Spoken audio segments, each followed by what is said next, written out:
দেখো এটা হচ্ছে ফাঁসির মঞ্চ। ফাঁসির আগে কয়েদিকে এখানে বন্দি করে রাখা হতো, যাদের যাদের ফাঁসি হবে তাদেরকে এখানে বন্দি করে রাখা হতো। তারপর এখানে আস্তে আস্তে এই দেখো এইটা হচ্ছে ফাঁসির মঞ্চ, এখানে ফাঁসি দেয়া হতো।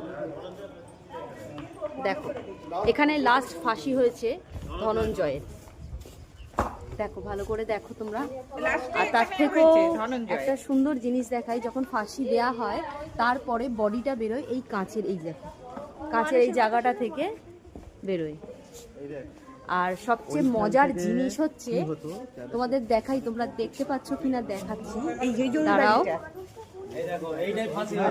এই যে জানলাগুলো দেখতে পাচ্ছ, এই জানলাগুলো কিন্তু এমনি সেমনি নয়, এখানে কিন্তু অনেক কয়েদিকে রাখা হতো।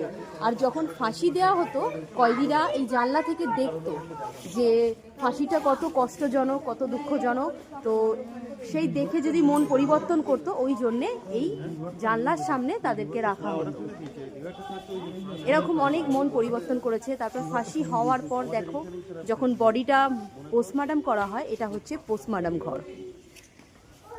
সত্যি খুব মানে একটা রহস্যজনক জিনিস জানতে পারলাম। এটা হচ্ছে পোস্টমর্টম ঘর, এখানে ফাঁসি দেওয়ার পর পোস্টমর্টম করা হতো। সত্যি খুব গা কাটা দিয়ে উঠছে দেখে।